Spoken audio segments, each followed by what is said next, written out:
part 3 na video na ginagawa kong design ng motor pump. Kung makita niyo nung unang video, yung part 1, kung saan ito ay ginagawa ko yung block diagram niya, which is ito. Itong block diagram niya, makita natin yung mga electrical equipment at saka instrument components. At saka makita natin kung paano ko gi-wiring yung bawat devices niya. Makita natin kung paano ito gi-wiring. At saka ito naman yung schematic diagram.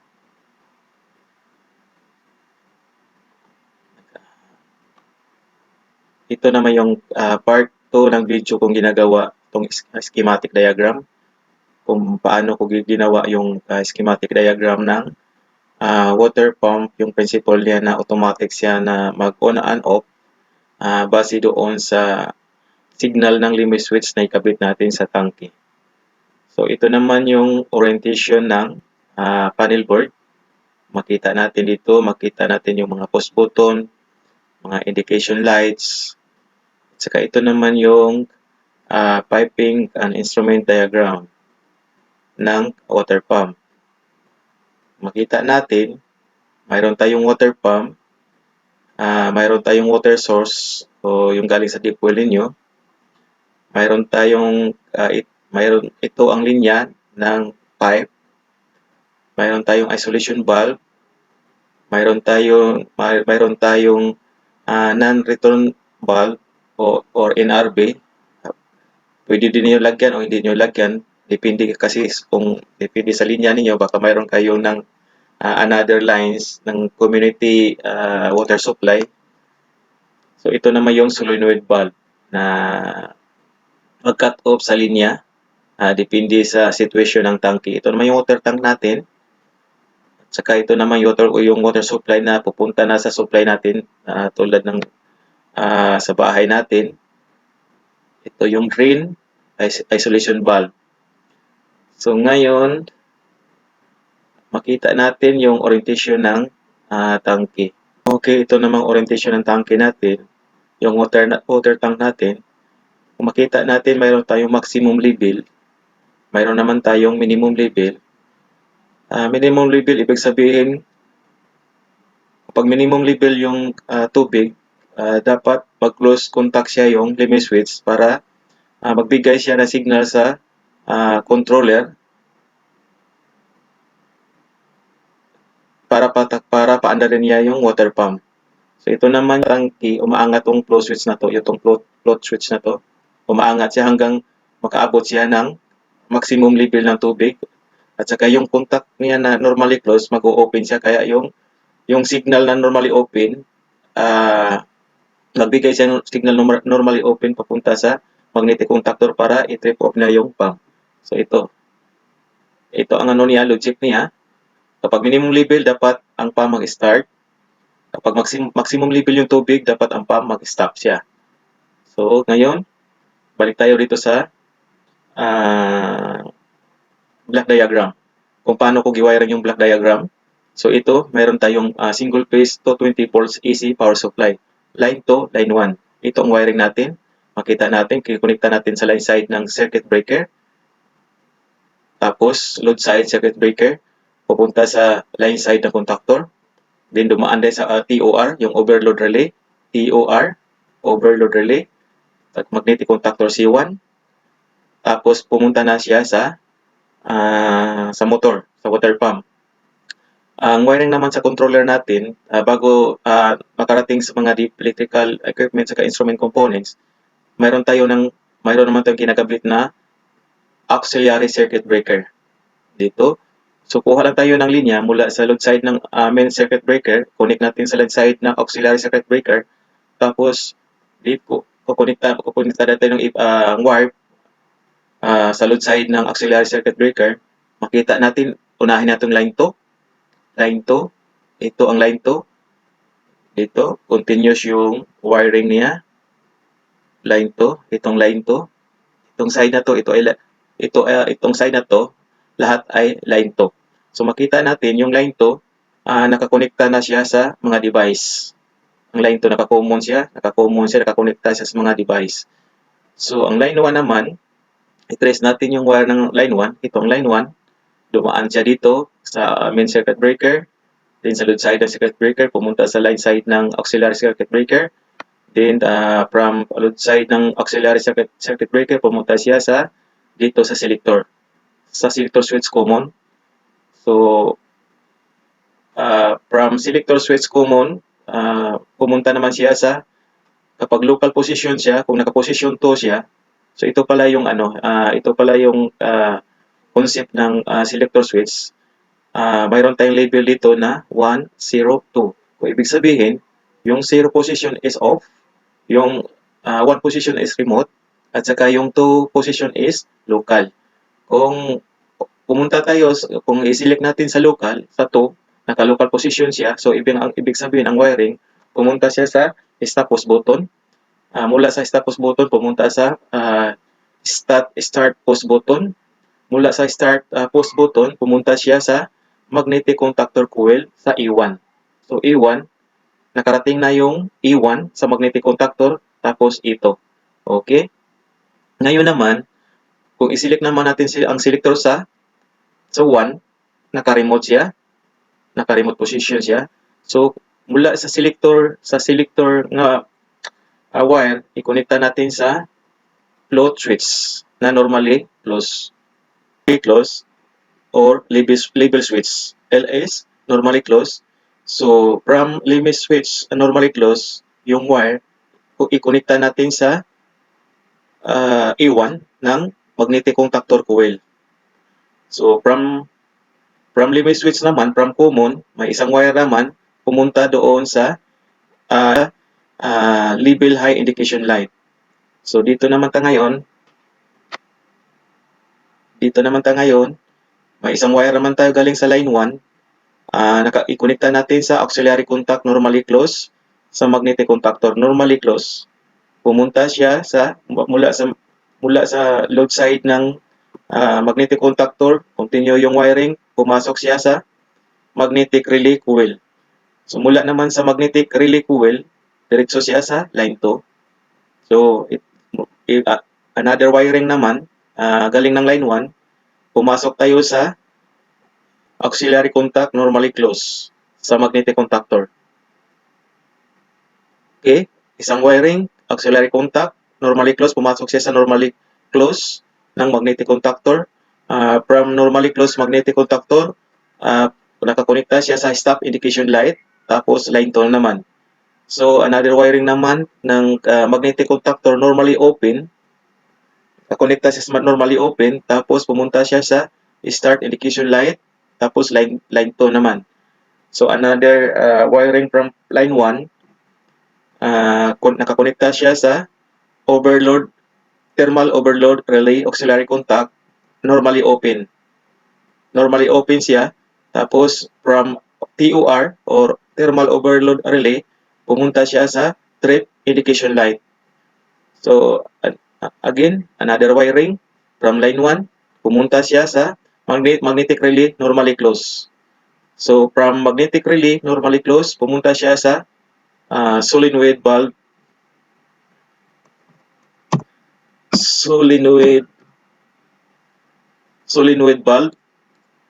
indication light.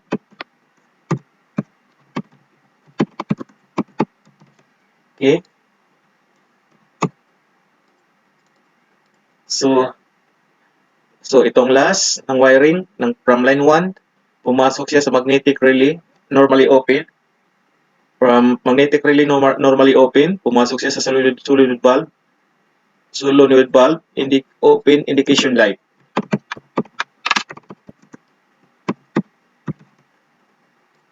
Okay?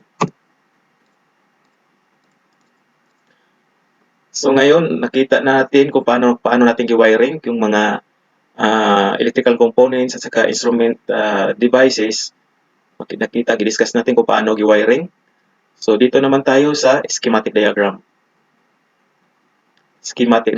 Para palang sa mga first timer pala na gusto matuto nitong electrical instrumentation, kung i-compare natin yung block diagram at saka yung schematic diagram, pareho siya yung pareho lang siyang yung principle. Ang problema lang, iba yung orientation ng wiring. Dahil dito kasi sa block diagram makita natin yung outside ng physical ng electrical equipment at saka instrument components, pero dili natin makita yung internal contacts ng mga device. Whereas sa schematic diagram, makita natin yung internal contacts, pero hindi natin makita yung outside physical ng electrical equipment at saka instrument components. So dito ta ngayon, kung makita natin, itong wiring natin, power supply, ganun din, 220 volts AC, mayroon tayong line 1, line 2, line 1. So pumasok ito ng tinatawag natin circuit breaker. Kung susundan natin sinasabi ko kanina, pumasok siya yung wire sa main circuit breaker or MCB. Ito kasi yung symbol niya, yung symbol ng circuit breaker. Ito ang symbol niya. Tapos from load side ng MCB, ang wiring, pumasok siya sa main magnetic contacts normally open. From main contactor normally open, pumasok siya sa thermal overload relay. Main contact normally open pa rin bago siya nakarating sa single phase motor. Ito ang motor niya.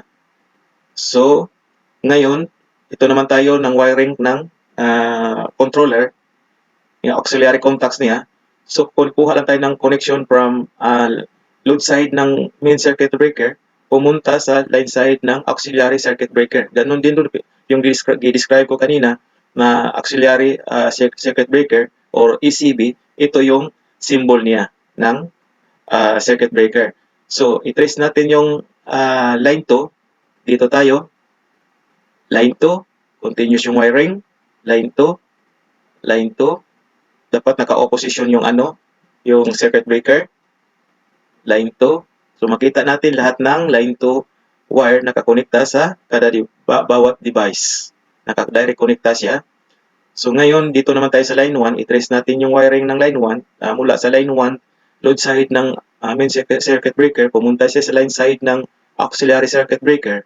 Mula sa load side ng auxiliary circuit breaker, pumunta siya, dito muna tayo sa selector switch. Is selector switch. So mula sa load side ng auxiliary circuit breaker, pumasok siya sa common terminal ng selector switch. Dito muna tayo sa local position 1. Okay. Sa'yo, mali ito. 2. At saka 1. Ito ay remote.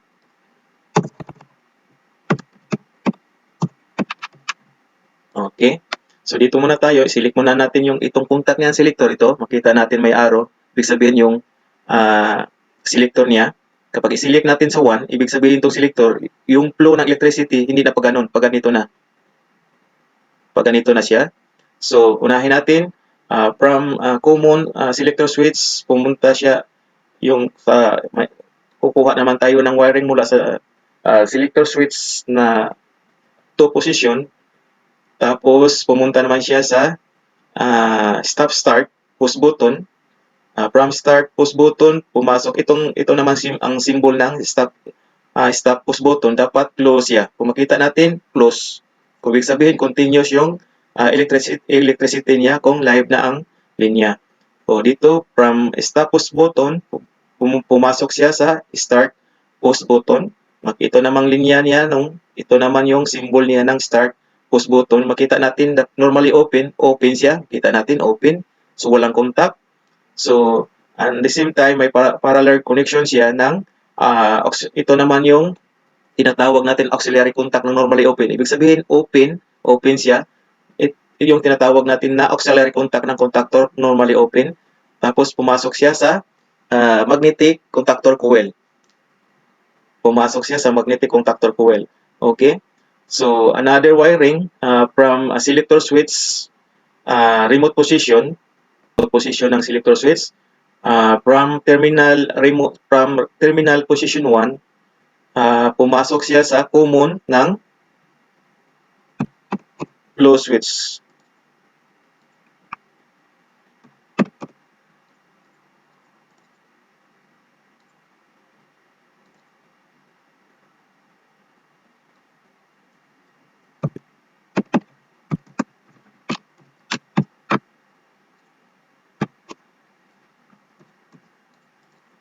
Okay?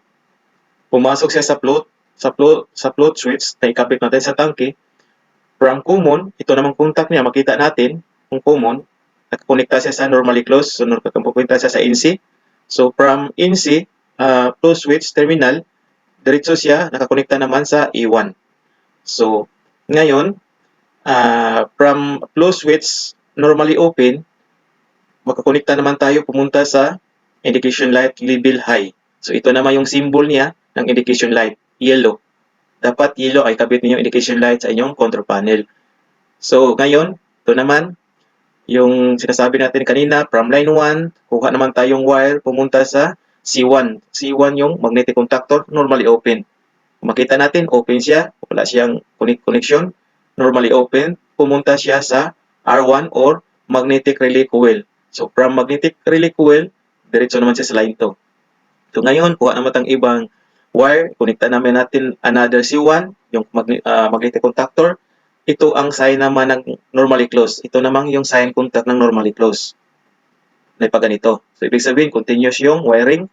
Pumasok siya sa indication light motor stop. Ito naman yung symbol ng indication light motor stop. Dapat red siya. So, another wiring naman from line 1. Pumasok naman siya sa C1, normally open. Tapos, pumasok naman siya sa indication light motor start. Ito naman yung dapat symbol ng indication light motor start, dapat green siya. Tapos, another wiring naman. Ito namang TOR, thermal overload relay. Kuha naman tayo ng isang linya mula sa line 1. Pumasok sa TOR, normally open, open siya. Pumasok naman sa indication light motor trip. So, ito naman yung indication natin sa indication light motor trip. Dapat yellow. Yellow yung indication light niya. So, another wiring, kuha naman tayo sa line 1. Pumasok naman siya sa relay. Sa relay, auxiliary relay, contact, normally close. Close, pumasok siya sa indication light solenoid valve close.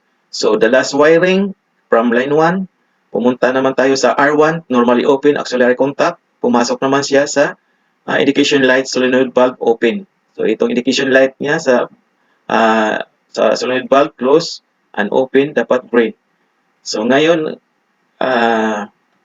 dito naman tayo sa control panel niya. Makita natin dito, mayroon tayong dalawang red indication light at saka dalawang green indication light at saka dalawang yellow indication light. Mayroon tayong ditong isang push button na red at saka isang push button na green. So makita natin dito, nahin natin itong start push button. Ito naman yung stop push button na red. Mayroon tayo dito ito naman yung selector switch na may position 1, 0, 2. Anong ibig sabihin 1, 0, 2? Kapag iselect ko dito sa 1, ibig sabihin naka-remote position. Kung iselect sa 0, dapat naka-off position yung controller. Kapag iselect sa 2, naka-local position yung controller. Mayroon naman tayo dito yung voltmeter. So, ibig sabihin kung may internal, kung live na, internally yung panel board, dapat pumalo siya yung voltmeter sa tamang voltahe sa ating power supply. Okay? Dito naman tayo. So ngayon, i-demo ko kung paano ito i-energize yung water pump natin. Ito ang pinaka-main concept natin. Ito ang pinaka-main topic natin, yung water pump, kung paano ito i-energize yung single phase motor. So ganito. At saka mayroon tayong solenoid valve. Dito, dapat i-energize natin itong solenoid valve para dito siya magkukontrol ng tangke, i-close niya yung linya. Kung walang laman ang tangke, dapat under motor, automatic siya mag-open yung solenoid valve. Kapag pupuno na yung tangke, automatic, i-trip off niya yung pump, mag-close yung solenoid valve. So, dito ngayon, i-trace natin. Dito muna tayo sa schematic diagram. Okay. Ngayon, ang gagawin natin ngayon, gusto na i-energize na natin yung water pump. So, dito na tayo mag-umpisa sa power supply 220 volts AC.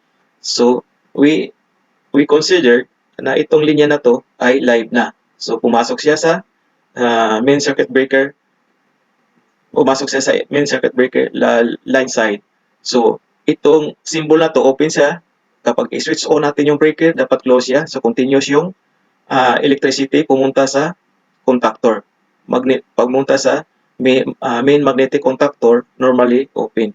So dito, dahil dito, hindi natin mapagana yung pump dahil open pa to. Ito, dapat to i-close to. Close, normally close pala to, yung TOR. Pag-open, normally close.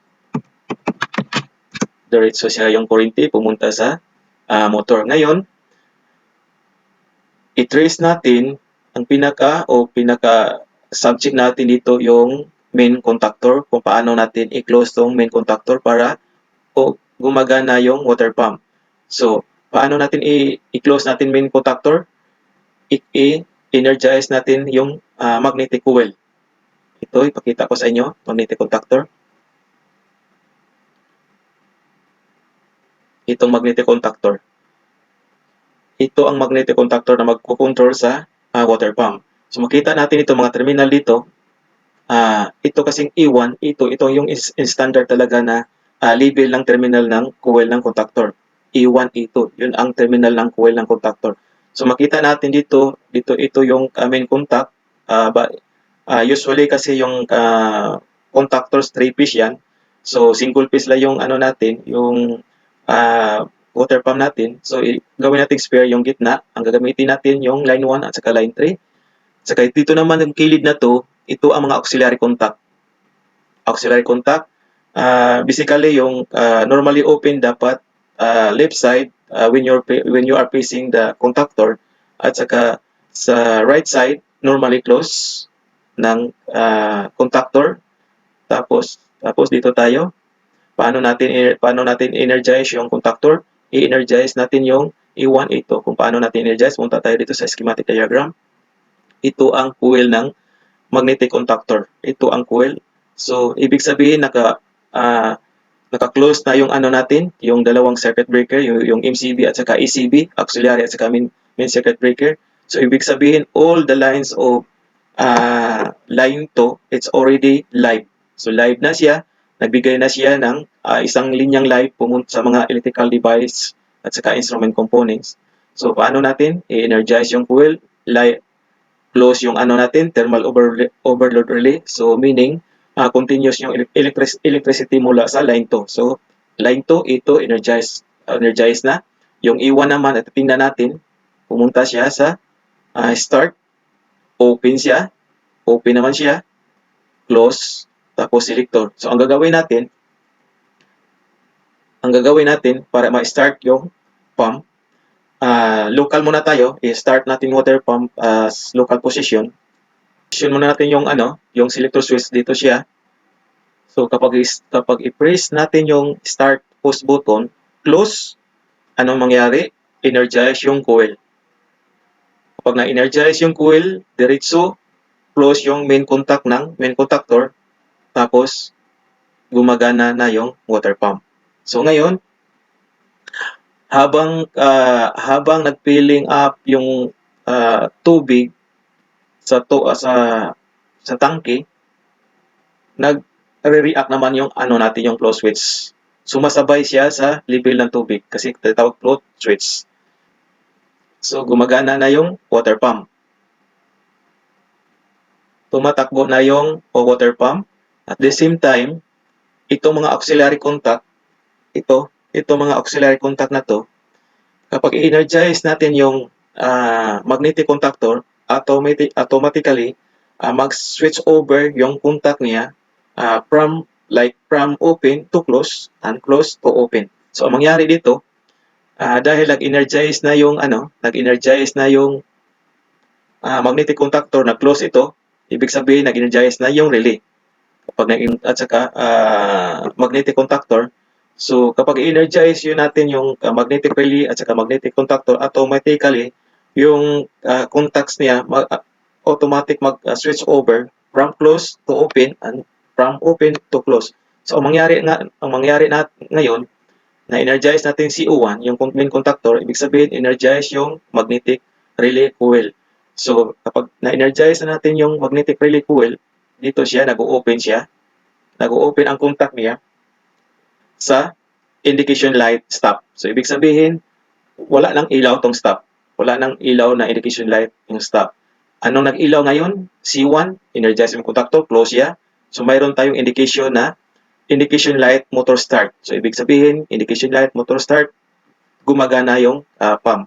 So, dito naman tayo, TOR. TOR. So, ibig sabihin, open siya yung TOR, wala siyang overload, okay yung winding ng motor. So, ibig sabihin, naka-off siya yung indication light motor trip. So, dito naman tayo ngayon, R1, yung magnetic relay.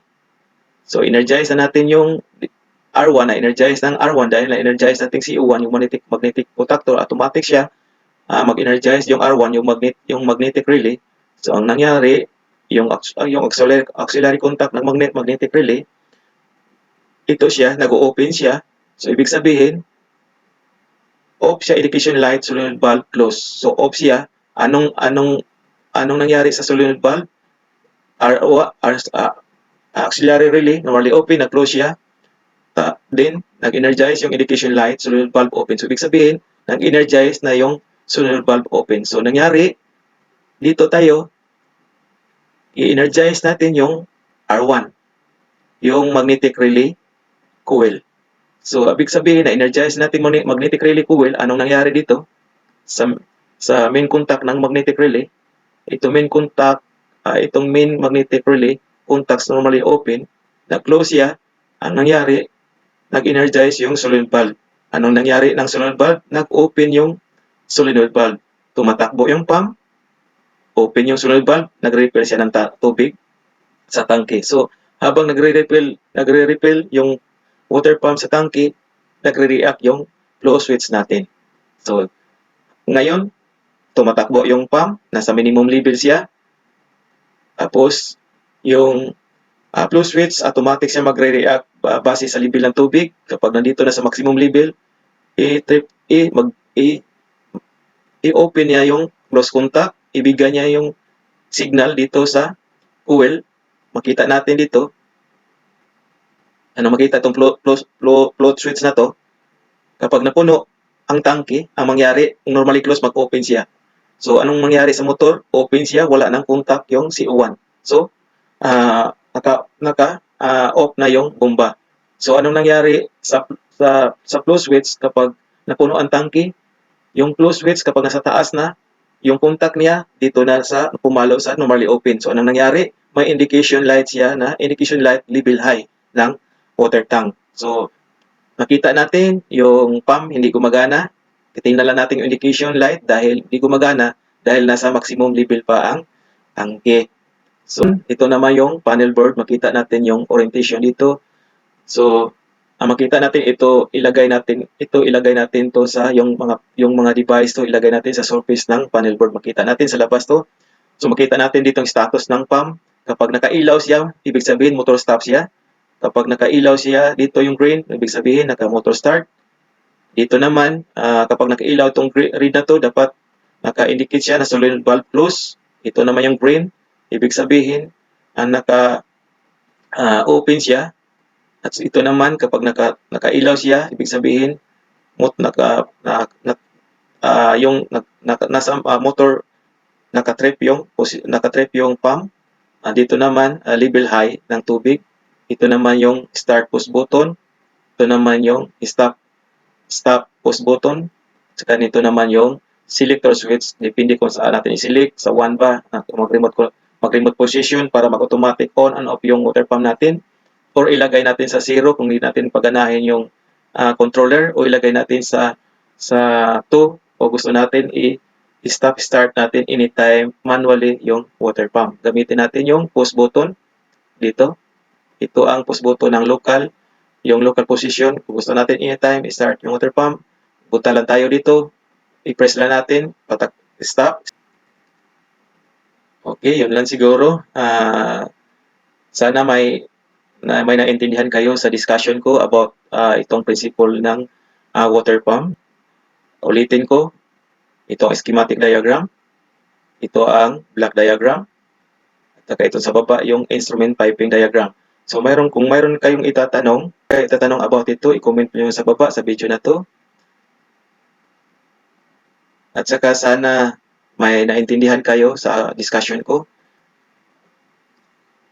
Itutuloy ko lang yung paggawa ng mga design ng ibang-ibang principle ng electrical controller.